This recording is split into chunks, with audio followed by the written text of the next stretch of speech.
तो आइए बच्चों, हम लोग पढ़ते हैं क्लास 10th का लेसन 1 केमिस्ट्री का रासायनिक अभिक्रियाएं एवं रासायनिक समीकरण। ये वीडियो उन बच्चों के लिए है जो साइंस में अत्यधिक कमज़ोर हैं। क्लास 10 की साइंस उन लोगों को जिन लोगों को नहीं आती होगी उन लोगों के लिए वीडियो अत्यधिक हेल्पफुल होगा। हमारे पास कोई अच्छी मोबाइल नहीं, इसलिए लो क्वालिटी का मोबाइल है, इसमें बना रहा वीडियो। तो चलिए आते हैं अपने टॉपिक पे, जिसमें हमें पढ़ना है। पहला टॉपिक है, इस लेसन का पहला टॉपिक हमको पढ़ना है रासायनिक अभिक्रियाएं, यानी रासायनिक अभिक्रियाएं किसे कहते हैं, रासायनिक अभिक्रियाएं क्या होती हैं, हमको ये जानना है। तो आप पेन और कापी ले लीजिए और परिभाषा को आप नोट करते जाएंगे, नोट्स अच्छा बनाते जाएंगे। आपके बोर्ड के परीक्षा की दृष्टि से अत्यधिक महत्वपूर्ण होगा। ये हमारी प्रथम वीडियो है। तो चलते हैं, रासायनिक अभिक्रियाएं क्या होती हैं इस पर चर्चा करते हैं हम लोग। तो जब भी आप प्रश्न आए कि रासायनिक अभिक्रियाएं क्या होती हैं, तो आप बताएंगे, या फिर किसे कहते हैं, तो आप ये बताएंगे कि वे अभिक्रियाएं जिनमें दो या दो से अधिक पदार्थ, ठीक है, ये पदार्थ भी कह सकते हैं यहाँ पर, और तत्व भी कह सकते हैं, ठीक है। तो यहाँ पे आप लिखेंगे कि वे अभिक्रियाएं जिनमें दो या दो से अधिक पदार्थ या तत्व आपस में अभिक्रिया करके या फिर संयुक्त होकर, संयुक्त बने होता है जुड़ना, जुड़कर, ठीक। तो आप बताएंगे कि वे अभिक्रियाएं जिनमें दो या दो से अधिक पदार्थ आपस में अभिक्रिया करके या संयुक्त होकर नए पदार्थ का निर्माण करते हैं, रासायनिक अभिक्रियाएं कहलाती हैं, ठीक है। यानी कि वे सभी, आप ये भी कह सकते हैं, आप ये समझ सकते हैं कि वे सभी अभिक्रियाएं जिनमें दो या दो से अधिक पदार्थ या तत्व आपस में संयुक्त होकर जुड़कर जब किसी नए पदार्थ का निर्माण करते हैं, तो इस अभिक्रिया को हम स्पष्टतः रासायनिक अभिक्रियाएं ही कहेंगे, ठीक है। तो इस परिभाषा को आप ऐसे भी कह सकते हैं कि वे सभी अभिक्रियाएं जिनमें दो या दो से अधिक पदार्थ या तत्व आपस में जुड़कर या अभिक्रिया करके किसी नए पदार्थ का निर्माण करते हैं, वे रासायनिक अभिक्रियाएं कहलाती हैं। आइए एग्जाम्पल्स के थ्रू हम लोग समझते हैं। जैसे हमने यहाँ पर एक तत्व लिया सोडियम, ये सोडियम का प्रतीक है,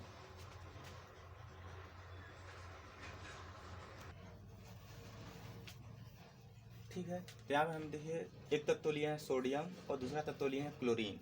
Cl क्लोरीन का प्रतीक होता है, सोडियम का प्रतीक होता है Na। तो हमने यहाँ पे दो पदार्थ लिए और दोनों पदार्थ जब आपस में जुड़ रहे हैं तो एक नए पदार्थ NaCl का निर्माण हो रहा है। यानी कि हम लिए हैं सोडियम और क्लोरीन और बन क्या रहा है, हमारा लवण यानी नमक बन रहा है, ठीक है। तो यहाँ पे आप स्पष्ट देख सकते हैं कि हमने दो अलग अलग पदार्थ लिए और बन रहा इन सबसे भी अलग पदार्थ बन रहा है। तो आप इसको इसे समझ सकते हैं, यहाँ पे दिखाई दे रहा है आपको कि ये अभिक्रियाएं जिसमें दो या अधिक पदार्थ आपस में जुड़कर किसी नए पदार्थ का निर्माण करते हैं, तो उस अभिक्रिया को हम कहते हैं रासायनिक अभिक्रियाएं। नेक्स्ट एग्जाम्पल हम देखते हैं। यहाँ पर हमने लिया हाइड्रोक्लोरिक अम्ल, इसका सूत्र होता है HCl।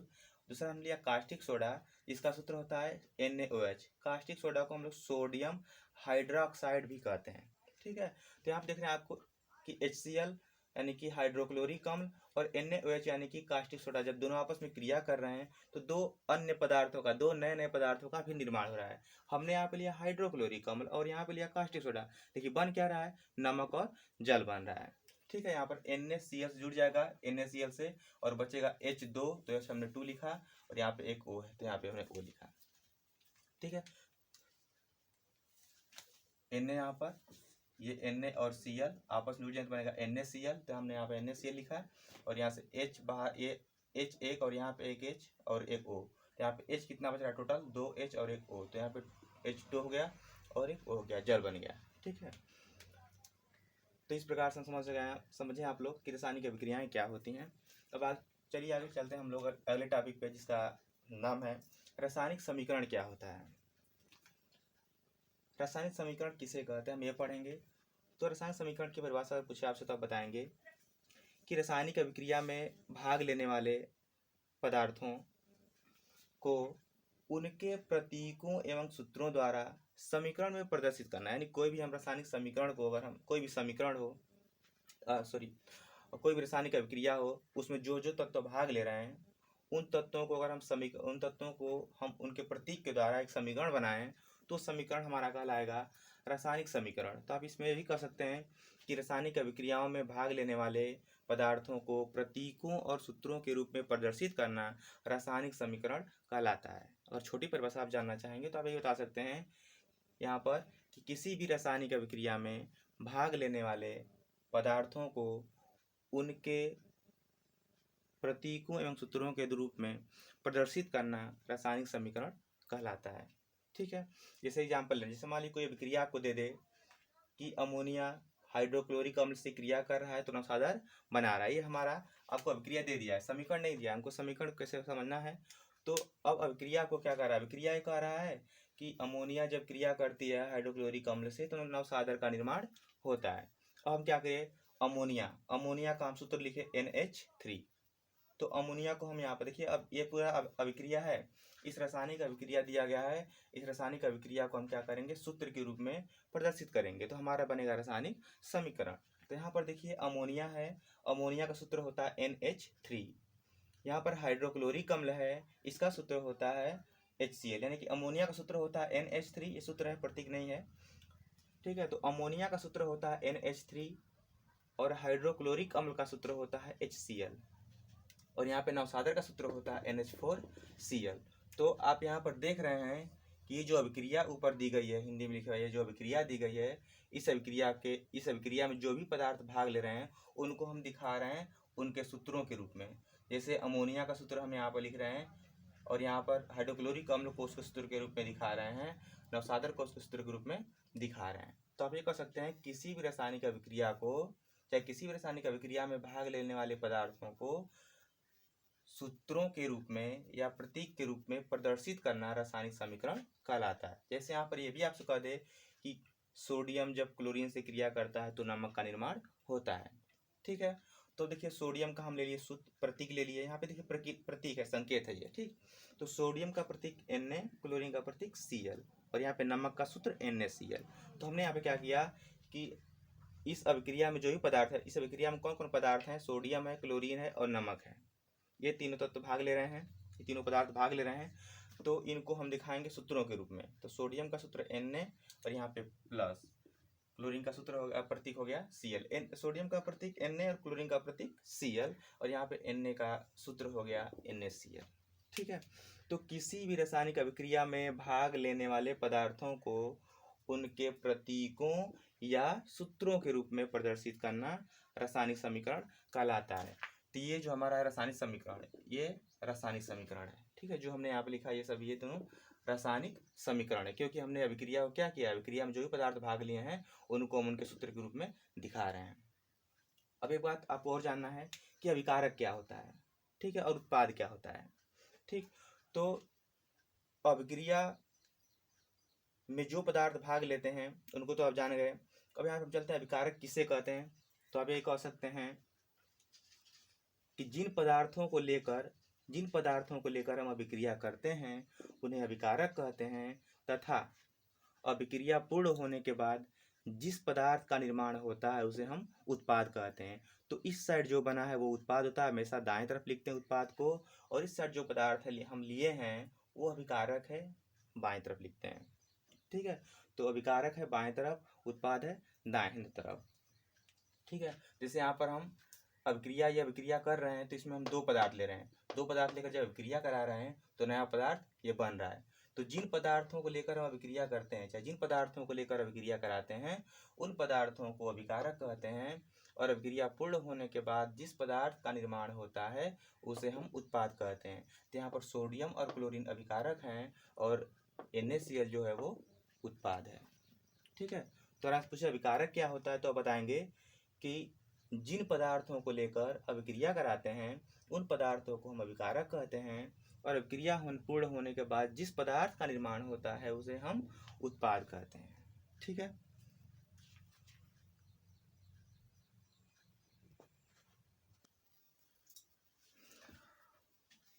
आइए लोग शुरू करते हैं नेक्स्ट टॉपिक में हम लोग पढ़ेंगे संतुलित रासायनिक समीकरण क्या होता है। अब तक हमने पढ़ा कि रासायनिक अभिक्रिया क्या होती है, फिर दूसरा टॉपिक हमने पढ़ा कि रासायनिक समीकरण क्या होता है, और थर्ड टॉपिक हम लोग पढ़ेंगे कि संतुलित रासायनिक समीकरण किसे कहते हैं। ठीक है, तो यहाँ पे परिभाषा हमने लिख दिया है, वे रासायनिक समीकरण जिनके, है ना, वे रासायनिक समीकरण जिसके दोनों पक्षों में, दोनों पक्ष का मतलब क्या होता है, बायां पक्ष और दायां पक्ष। ठीक है, दोनों पक्ष का मतलब होता है बायां पक्ष और दायां पक्ष। ये पूरा बायां पक्ष होता है, इधर का होता है दायां पक्ष। ठीक है, तो वे रासायनिक समीकरण जिसके दोनों पक्षों में तत्वों के परमाणुओं की संख्या बराबर होती है संतुलित रासायनिक समीकरण कहलाते हैं। ठीक है, यानी कि वे समीकरण जिसके दोनों पक्षों में तत्वों के परमाणु संख्या बराबर होती है उनको संतुलित रासायनिक समीकरण कहते हैं। जैसे एग्जाम्पल की अगर हम बात करते हैं, आपने 3 एग्जाम्पल लिया है, ये भी एग्जाम्पल है, ये भी हमने एग्जाम्पल लिया है, तीसरा हमने एग्जाम्पल लिया है। तो फर्स्ट एग्जाम्पल की अगर हम बात करें यहाँ पे, तो हमने यहाँ पर लिया सोडियम और यहाँ पे लिया हमने क्लोरीन, और बन क्या रहा है, सोडियम क्लोराइड। इसी को हम कहते हैं साधारण नमक, जो हमारे घरों में यूज करते हैं हम लोग। ठीक है, तो हमने सोडियम लिया और क्लोरीन लिया और बना रहे हैं सोडियम क्लोराइड। तो यहाँ पर देखते हैं, तो सोडियम कितना है, सोडियम कितने परमाणु हैं, तो केवल एक परमाणु, सोडियम ने कितना लिया, केवल एक। क्लोरीन कितना है, केवल एक, यानी हमने लिया एक सोडियम और यहाँ पर एक क्लोरीन, दोनों मिल रहे हैं, तब भी यहाँ पर सोडियम कितना है, एक ही सोडियम है, और क्लोरीन भी कितना है, एक ही है। तो आप देख रहे हैं कि बाएं तरफ एक सोडियम है तो दाएं तरफ भी केवल एक ही सोडियम है, बाएं तरफ एक क्लोरीन है तो दाएं तरफ भी एक ही क्लोरीन है। तो हमारा क्या कहलाएगा, संतुलित रासायनिक समीकरण। क्या कहलाएगा, संतुलित रासायनिक समीकरण। क्यों, क्योंकि दोनों पक्षों में जो तत्व हैं उनके परमाणु संख्या बराबर, यानी कि जितना इधर है बाएं तरफ उतना ही दाहिने तरफ, यानी कि जितना अभिकारक में है उतना ही उत्पाद में भी है। नेक्स्ट एग्जाम्पल चलते हैं यहाँ पर लेकर, तो यहाँ पर देखिए बाएं तरफ ये पार्ट है यानी कि अभिकारक, और यहाँ पर उत्पाद यानी दाएं तरफ ये पार्ट है। तो हमने यहाँ पर लिया अमोनिया और हाइड्रोक्लोरिक अम्ल। तो अमोनिया और हाइड्रोक्लोरिक अम्ल जब क्रिया कराएं हम, तो बना यहाँ पर अमोनियम क्लोराइड, इसी को हम साधारण भाषा में कहते हैं नौसादर। तो यहाँ पर चलिए हम देखते हैं, तो हम देखते हैं कि बाएं तरफ कितने परमाणु, तो बात देखिए बाएं तरफ केवल एक अमोनिया है, इस पूरे बाएं तरफ में केवल एक नाइट्रोजन है। ठीक, इधर कितना नाइट्रोजन है, केवल एक नाइट्रोजन। तो इस दाएं तरफ भी कितना है, केवल एक नाइट्रोजन, n बराबर है। H की बात करते हैं, तो पूरे बाएं तरफ H यहाँ पर 3 और यहाँ पर 1, कुल कितना H हुआ, हाइड्रोजन 4। इधर देखते हैं, इधर भी H कितना है, 4, यानी H भी बराबर है, हाइड्रोजन भी दोनों तरफ क्या है, बराबर है।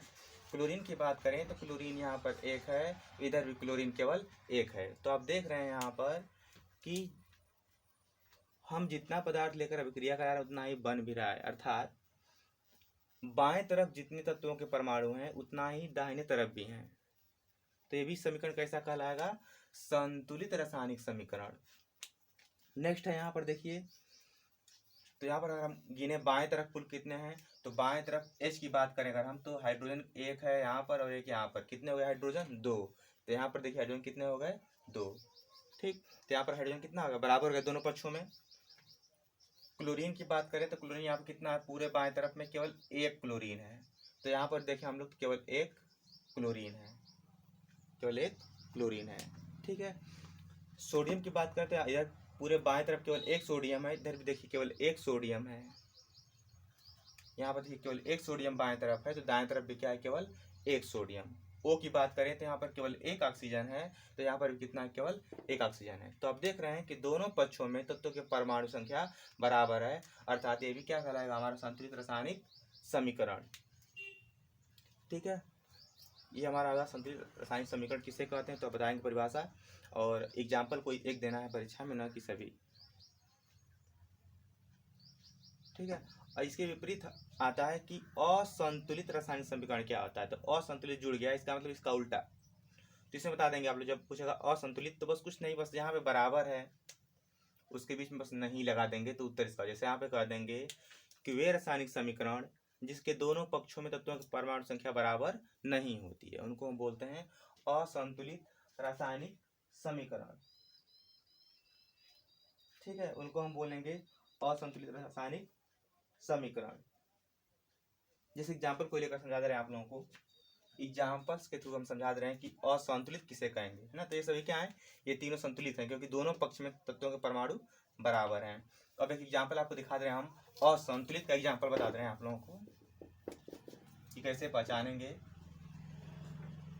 तो यहाँ पर एक हम एग्जाम्पल ले रहे हैं असंतुलित का, ठीक है, परीक्षा में नहीं आता है असंतुलित रासायनिक समीकरण किसे कहते हैं। तो बस यहाँ पर क्या करना है कि जहाँ बराबर उसके बाद केवल नहीं लगा देना है। अर्थात अब जब पूछा कि असंतुलित रासायनिक समीकरण किसे कहेंगे तो आप बताएंगे कि वे रासायनिक समीकरण जिसके दोनों पक्षों में तत्वों के परमाणु संख्या बराबर नहीं होती है, असंतुलित रासायनिक समीकरण कहलाते हैं। एग्जाम्पल की अगर हम बात करें यहाँ पर, तो एग्जाम्पल हम लेते हैं, जैसे यहाँ पर हमने लिया सोडियम और यहाँ पर लिया हमने H2O, हमने लिया सोडियम और लिया हमने H2O और यहाँ पे बन रहा है NaOH और यहाँ पर H2, ठीक।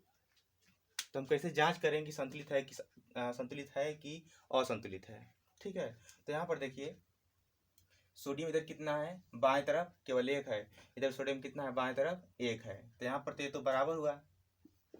H की बात करें तो H कितना है, इधर पूरा बाएं तरफ कितना H है, केवल दो H है, यानी हाइड्रोजन केवल 2 है। इधर देखते हैं तो 2 यहाँ पर और एक यहाँ पर 3 है, ठीक है। अर्थात इधर 2 है, इधर कितना है, पूरा हाइड्रोजन 3, बाएं तरफ 2 ही है और दाएं तरफ 3 है, अर्थात H बराबर नहीं है। तो जब H बराबर नहीं है, इनमें से कोई भी अगर बराबर नहीं रहेगा तो कहलाएगा असंतुलित रासायनिक समीकरण। तो एक ऐसा समीकरण है, असंतुलित रासायनिक समीकरण है, ठीक है। मुझे विश्वास है कि यहाँ तक आप लोग समझ में आया होगा